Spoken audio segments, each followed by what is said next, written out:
Yang ketiga, hubungan karena sedekah, bukan sedekah ya. Sedekah kalau dalamnya itu dibalik kasih tanda panjang, as-sadaqah itu berbeda dengan sedekah. Kalau as-sadaqah itu artinya pertemanan. Orang pertemanan mungkin karena seprofesi, sama-sama pegawai, lalu tinggal di satu kompleks.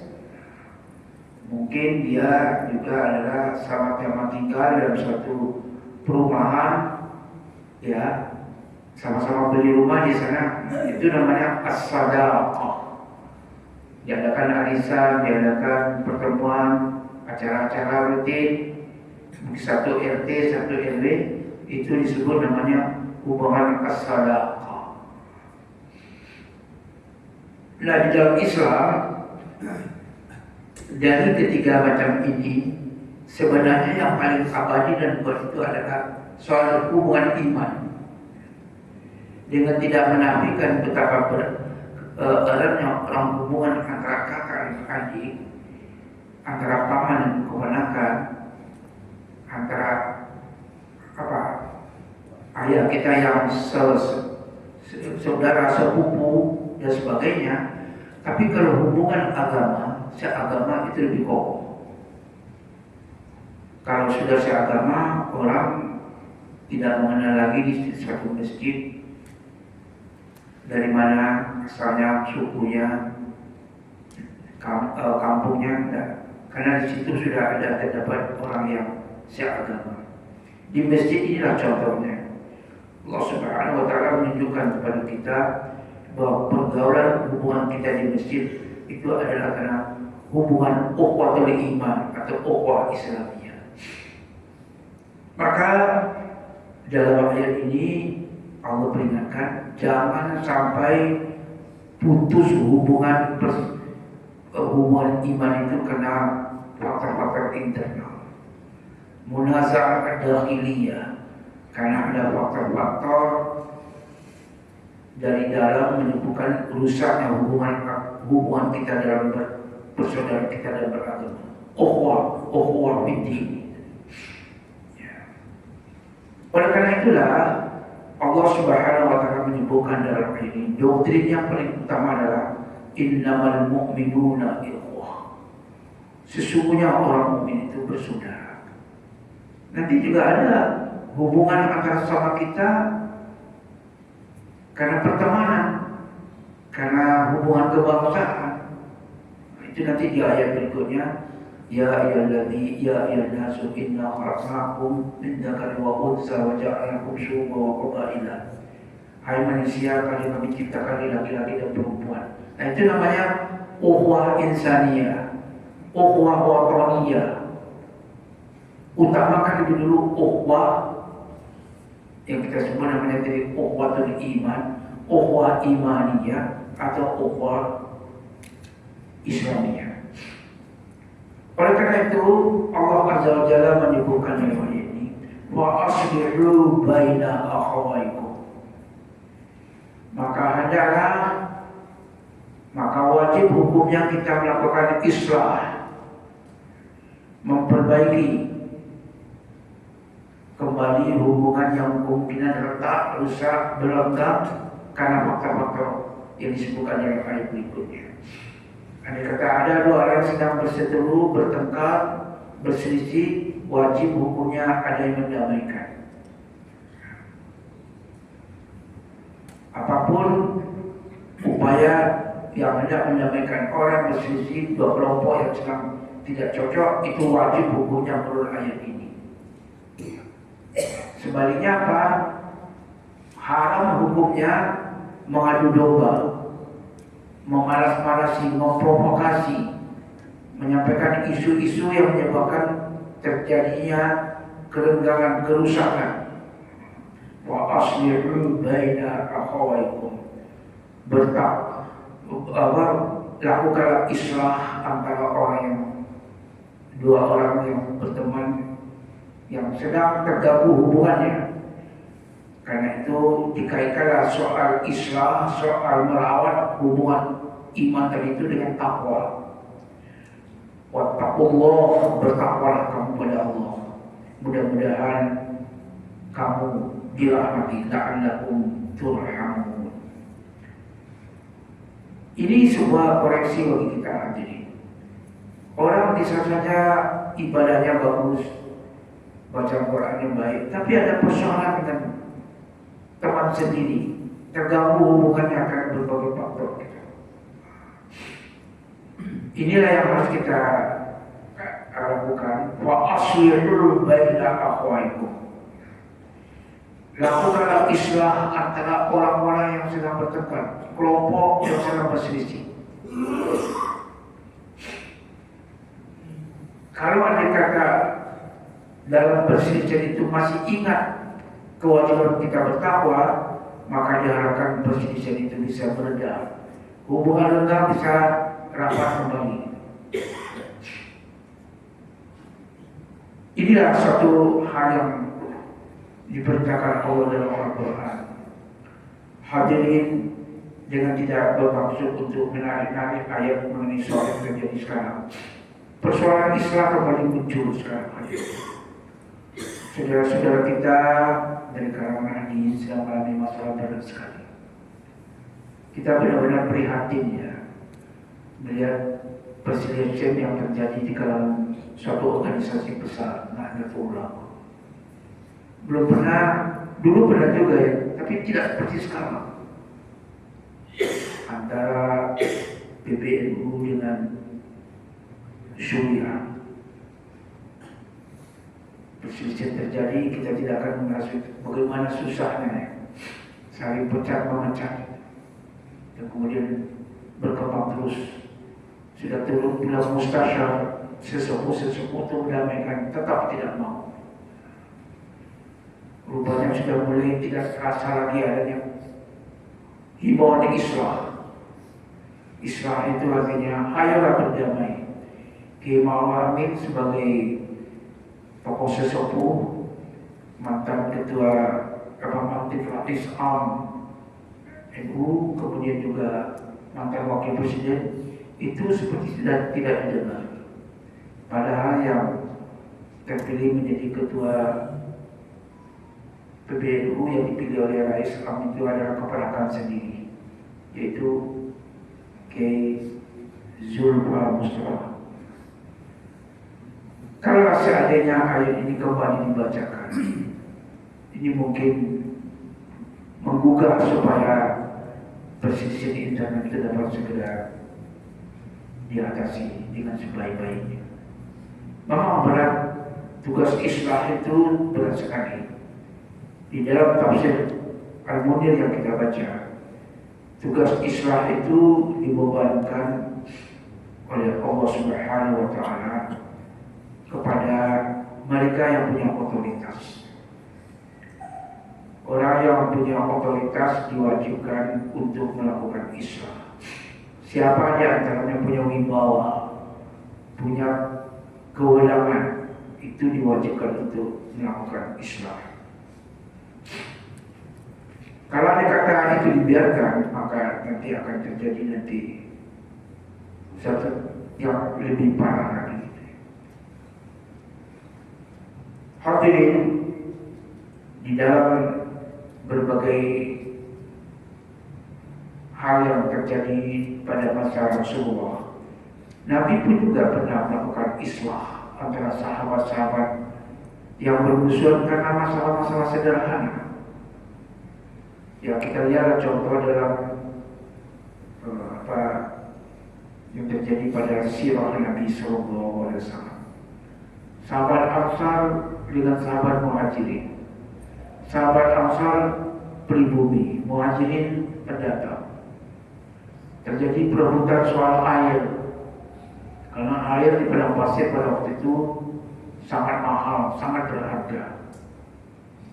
Terjadi perselisihan soal pembagian air. Sampai pada Nabi, perselisihan itu sudah mulai agak memanas. Nabi kembali mencoba untuk mengatasi perselisihan itu, dipanggil kedua sahabat itu. Rupanya sahabat Ansar ini ada apa? Perasaan ini kan Nabi kan orang Mekah nih. Jadi dianggap, nah ini engkau jangan memenangkan saudaramu ya Rasulullah. Jadi jangan engkau memihak kepada orang Mekah, orang Muhajirin. Nabi marah. Siapa lagi yang akan berlaku adil kalau bukan saya? Kata Nabi. Jadi kerasulan Nabi itu seperti diragukan oleh yang bertengkar. Barulah sahabat Ansar sadar bahwa ini yang dihadapi ini Rasul bukan orang Mekah. Artinya Muhammad Rasulullah SAW ditempatkan sebagai Rasul, bukan sebagai orang yang berasal dari kelompok Muhajirin. Jadi ketika juru damai atau musyrik itu memang harus hati-hati betul. Tidak boleh karena dia punya hubungan yang kita sebut tadi, hubungan kekeluargaan, hubungan nasab, atau karena hubungan pertemanan as-sadaqah, lalu itu dimenangkan dalam perkara. Tidak boleh. Di sinilah persoalan Islam berat sekali untuk memeliharanya. Oleh karena itu persoalan Islam itu sangat tergantung sejauh mana juru damai itu punya qudwah, punya keteladanan. Kalau keteladanannya rusak, itu tidak dipercaya. Betapa banyak Pak sebelumnya lagi di kalangan masyarakat kita terjadi lagi perseteruan di kalangan P3, Partai Persatuan Pembangunan. Ya, karena perseteruan memperlukan jabatan ketua pada pemilihan. Tidak tahu sekarang bagaimana penyelesaiannya. Mengapa? Karena Islam tidak bisa terwujud karena juru damainya tidak punya qudwah, tidak punya keteladanan, sikap yang netral dan sebagainya.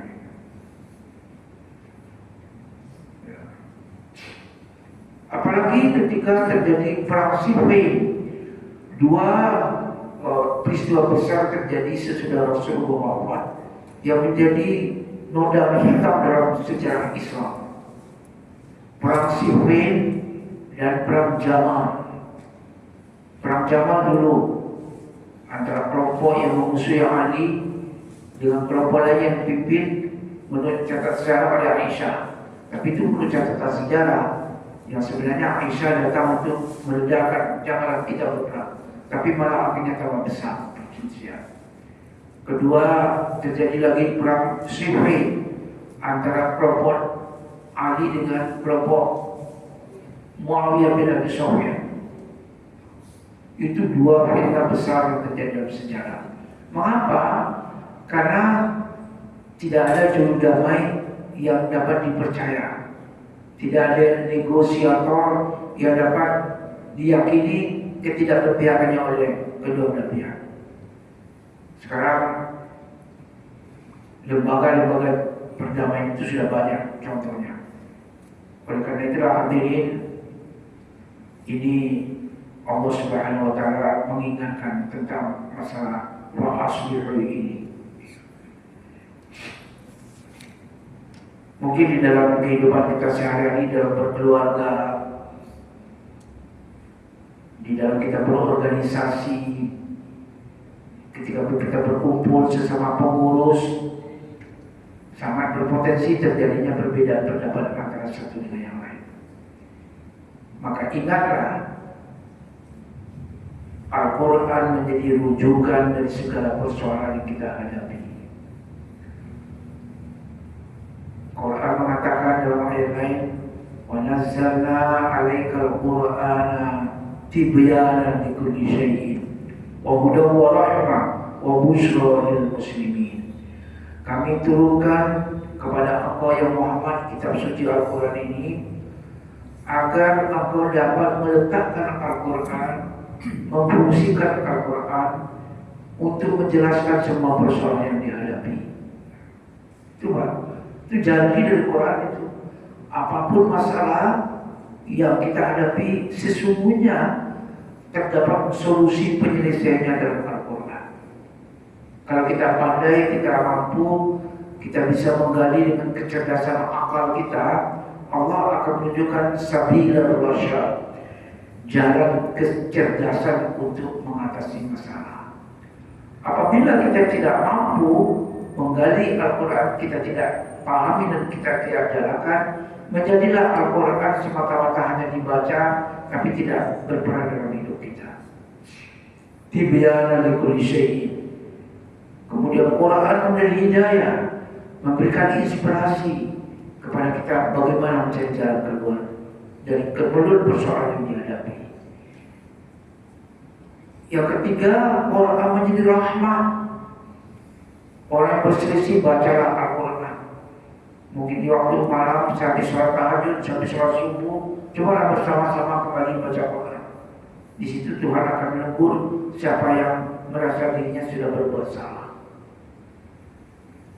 Akan ada rahmat. Dan Quran juga mengatakan wa busyra lil muslimin. Al-Quran akan menjadi kabar gembira yang menyenangkan bagi kita orang mukmin. Hadirin, itu kira-kira makna dari ayat pertama yang kita baca ayat 10 untuk kita kembangkan sedemikian rupa sehingga menjadilah dia sebuah pegangan bagi kita yang mengalami persoalan dalam hubungan bersaudara, keimanan atau pertemanan yang kita sebut tadi. Selanjutnya Allah sebutkan dalam ayat 11 dan 12 faktor-faktor yang harus kita jauhi dalam rangka merawat hubungan ukhuwah atau ukhuwah Islamnya, ukhuwah imannya yang kita katakan tadi. Beberapa faktor yang disebutkan sini adalah ya ayyuhalladzina amanu, hai orang-orang beriman, la yaskhar qaumun min qaumin, la yaskhar, janganlah. Tadi apa ya? Menghinakan atau merendahkan? Apa terjemahnya, Ibu? Memperolok-olok. Di sini diterjemahkan yaskhar, la yaskhar, jangan memperolok-olok. Memperolok-olok itu menyebutkan aib orang dengan sesuatu yang tidak disukainya. Jadi as-sukhriyah artinya izdira atau ihtiqar, merendahkan, menghinakan dengan cara memperolok-olok. Jadi guyonan, muhaqqah, guyonan, cerita-cerita lucu tapi intinya merendahkan orang lain. Jangan suka kamu sukhriyah, jangan suka memperolok-olok, merendahkan martabat orang. La yaskhar qaumun min qaumin, jangan satu kelompok suka memperolok-olok kelompok lain. Itu biang itu, merendahkan derajat itu biang itu. Menyebutkan satu saja istilah yang menyebabkan kelompok lain tersinggung, itu bahaya. Kenapa? Asa ayyakunu khairum minhum. Barangkali kelompok yang diperolok-olokkan itu lebih baik dari kelompok yang memperolok-olokkan. Itu Pak. Satu istilah, satu kata, satu perbuatan saja itu bisa bahaya. Saya ambil contoh sederhana Pak. Kita orang Indonesia kalau pergi ke Singapura atau pergi ke Malaysia, kalau kita disebut Indon, kita marah loh Pak. Karena ternyata kata-kata Indon itu ada unsur merendahkan, seperti memperolok-olokkan kita. Itu tidak boleh. Kita kan sering, orang Amerika kalau disebut namanya negro, orang hitam, itu bahan. Mereka marah disebut orang hitam. Ya memang kulitnya hitam orang negro, tapi kalau disebut negro, mereka marah. Karena kata-kata negro itu mengacu kepada satu kata yang tidak disukai. Nah kita kan juga begitu ya. Jangan suka kita melabelkan orang dengan kata-kata yang tidak baik. Itu baik perkataan atau perbuatan. Yang juga menjadi penyebab pemicu terjadinya perselisihan kelompok itu adalah ya jadi tadilah baik perempuan sesama perempuan jangan saling memperolok-olokkan, mempermalukan yang menyebabkan timbul emosi kemarahan. Wala talmizu anfusakum, wala talmizu anfusakum, jangan kamu suka al-lamzu Tadi apa terjemahannya? Jangan apa? Nah yang kedua, wal talmizu. Apa ya Pak? Mencela. Jangan menyatakan, jangan mencela. Wala ya'ib. Jadi jangan memberikan aib kepada orang, mempermalukan orang. Wala ya'ib ba'dukum ba'da. Jangan kamu membukakan aib satu kelompok dengan kelompok lain. Jadi al-lamzu itu artinya mencerca,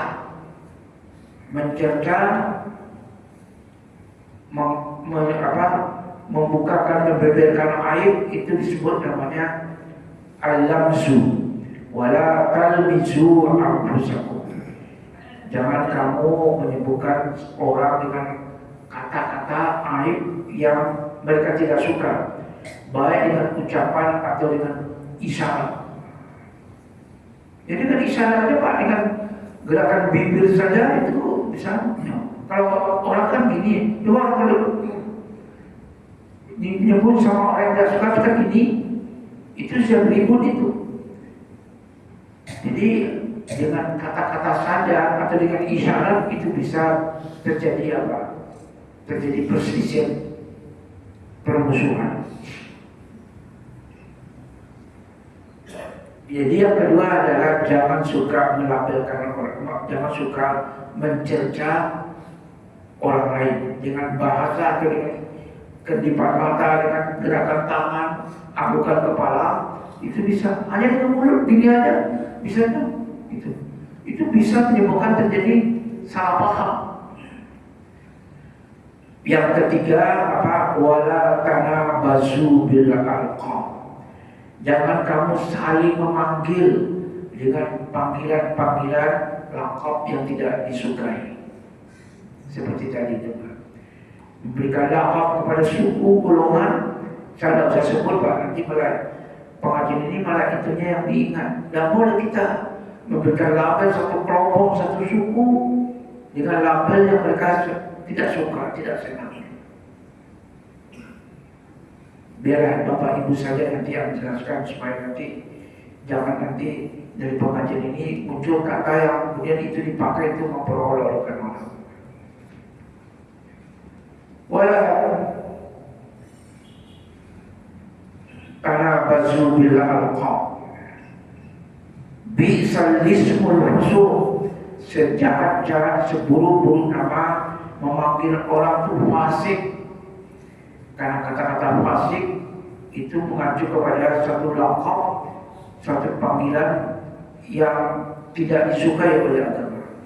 Karena kalau fasik, misalnya fasik dalam mazhab Syafi'i, orang fasik tidak boleh jadi imam, misalnya. Walaupun suaranya bagus, tapi kalau dia fasik itu apa? Perbuatan-perbuatan yang melakukan perbuatan dilarang agama. Atau tidak melakukan suatu kewajiban agama, itu namanya fasik. Ya. Orang fasik tidak boleh jadi imam. Orang fasik tidak boleh jadi wali dalam pernikahan. Itu contoh. Maka kata-kata fasik itu sangat berat itu. Ayat sebelumnya kita sudah sebut orang fasik suka menyebarkan kabar bohong. Kalau sekarang memviralkan hal-hal yang ternyata tidak benar. Jadi Allah Subhanahu wa taala menyebutkan contoh memberi label pada orang fasik atau munafik, syirik, kafir. Asal ada orang tidak suka dengan kita atau tidak sejalan pikirannya kita, langsung saja sebut orang kaum kafir, munafik. Dalam perseteruan itu sering terjadi. Lupa itu. Kadang-kadang maaf melalui pengajian pun suka-suka tidak segan-segan lagi menuduh, menyampaikan di depan orang banyak label kepada kelompok lain yang sesungguhnya itu tidak boleh sembarangan. Tidak boleh kita langsung menyebut orang fasik, sesat, syirik, kafir. Nah itu, hindari itu. Jadi ini sebenarnya Pak, etika publik. Etika publik, public morality, inilah moralitas publik harus kita jaga. Jangan sampai pengajian, ceramah, dakwah, pertemuan-pertemuan organisasi dalam sebuah rapat keluar kata-kata yang menyakitkan orang, memberikan label pada orang, itu tidak boleh. Harus hati-hati kita, karena itu bisa nanti menimbulkan permusuhan.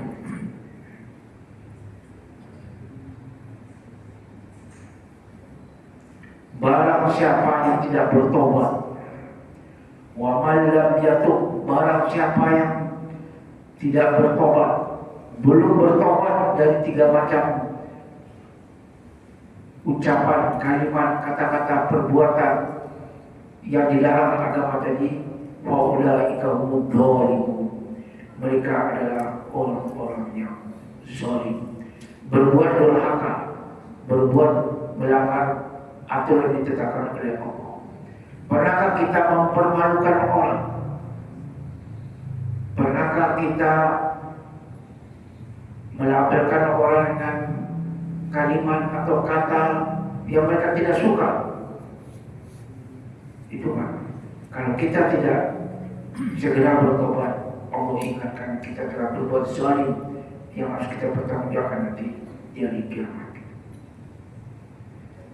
Pernahkah kita memberikan aib kepada orang? Itu ketiga macam perbuatan tadi itu termasuk perbuatan dilarang oleh agama. Dalam hubungan-hubungan sosial kita, ini yang banyak terjadi pelanggaran melalui WA, melalui media sosial, kadang-kadang melalui sebuah demo dan sebagainya, caci maki, sumpah selama keluar semuanya.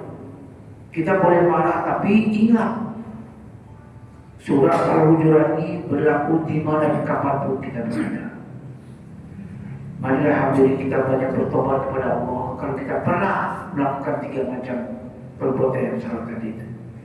Cara yang sederhana, kalau bisa kita minta maaf kepada orang yang pernah kita fitnah, kita beri label yang tidak baik, nanti kita caci maki, kita timbulkan aib pada orang lain, sebanyak kita minta maaf. Syukur-syukur orang bisa maafkan, karena itu kita bersihkan diri kita. Sehingga membaca apa? Subhanallah wa bihamdi, astaghfirullah wa atubu ilaih. Subhanallah wa bihamdi, astaghfirullah wa atubu ilaih. Sebenarnya apa? Ayat ini mesti jadi pegangan bagi orang-orang yang ditokohkan, yang dituakan, yang diangkat menjadi sesepuh. Ini ayat penting sekali. Kalau kita sudah dituakan, sudah ditinggikan selanting kata orang Padang, dimajukan selangkah, jangan sampai kita melanggar ini. Ketika kita menyelesaikan meredam perselisihan, malah kita berpihak, itu tidak boleh. Ketika kita berhadapan dengan pihak orang yang kita tidak suka, berhadapan-hadapan, jangan sampai orang kita beri label yang tidak baik.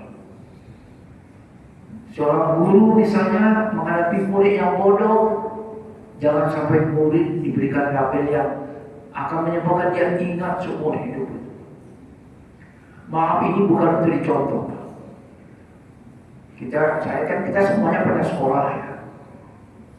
Murid bertanya, karena dia datang, apa lagi kamu tanya? Otak kucing, otak muah itu. dan didengkur otak, itu tidak boleh, kata-kata itu tidak boleh. Siapa tahu nanti murid itu lebih cerdas, lebih pintar dari gurunya. Yang dulu pernah diperolok-olok, dipermalukan ini di depan teman-temannya, ternyata nanti dia jadi dokter, menjadi insinyur, menjadi orang yang jauh lebih hebat dibanding gurunya. Itu semuanya tadi dikatakan asa ayyakunu khairun minhu.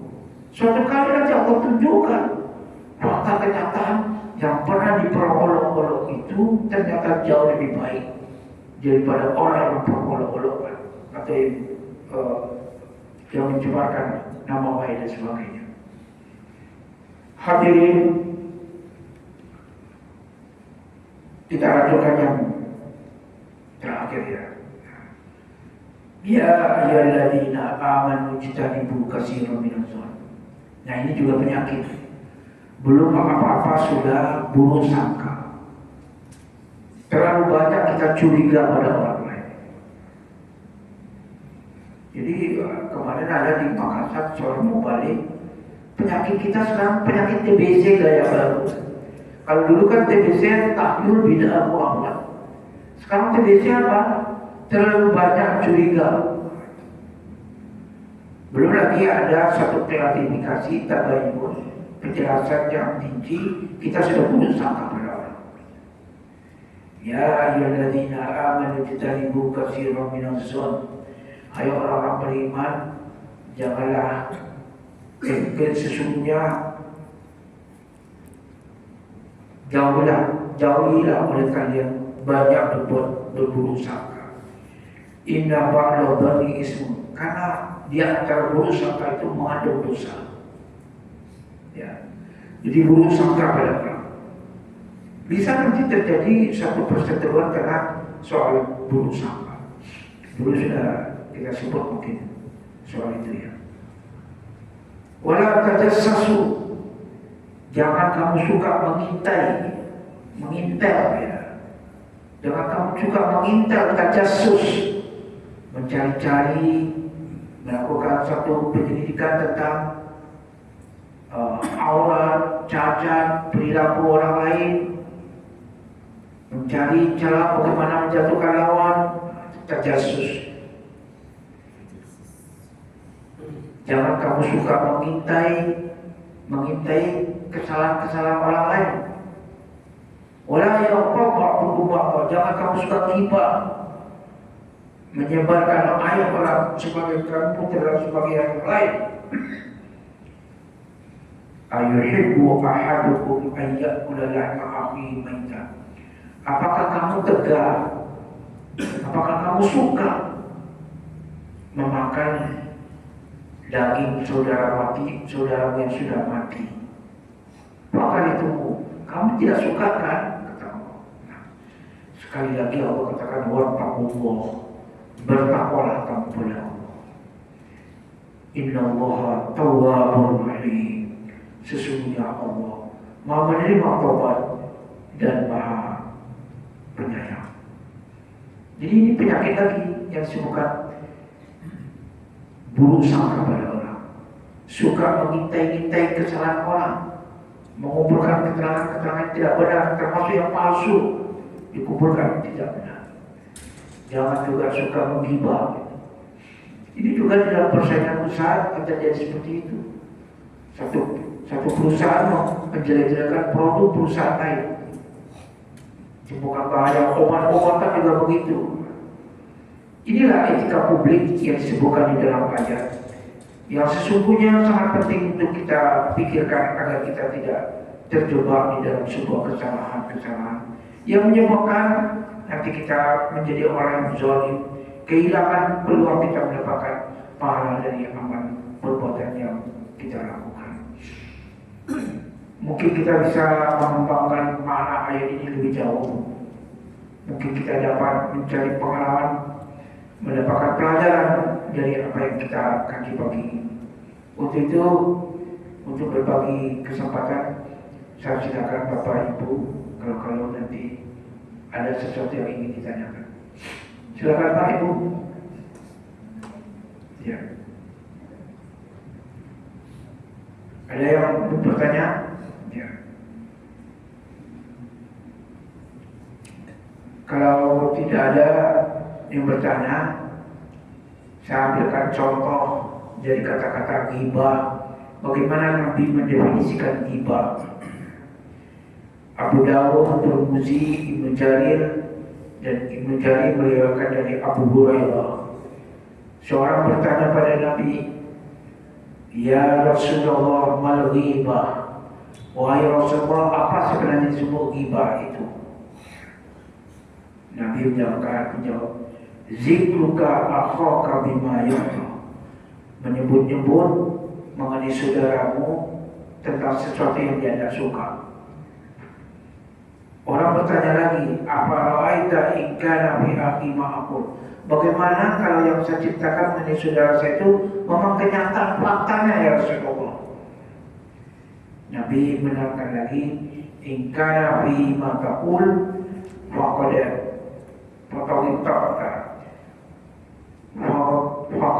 tabta."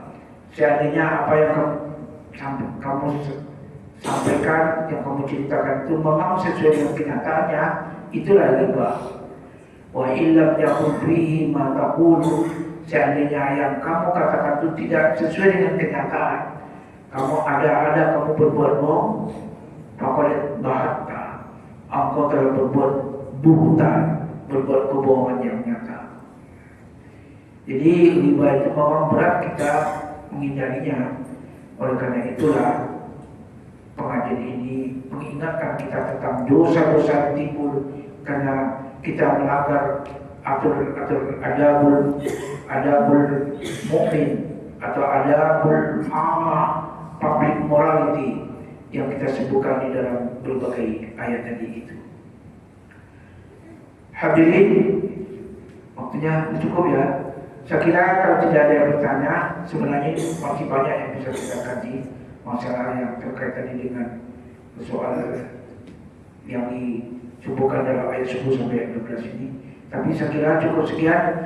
Terima kasih Bapak Ibu, semoga bermanfaat, dapat kita amalkan, kita beristighfar, minta ampun kepada Allah atas kesalahan-kesalahan yang kita lakukan karena terjadi pelanggaran terhadap apa yang disebutkan Allah dalam ayat 10, 11 dan 12 dari surat Al-Hujurat. Insyaallah pada pengajian berikutnya akan kita lanjutkan. Terima kasih, mohon maaf. Wabillahi hidayah taufik. Assalamualaikum warahmatullahi wabarakatuh.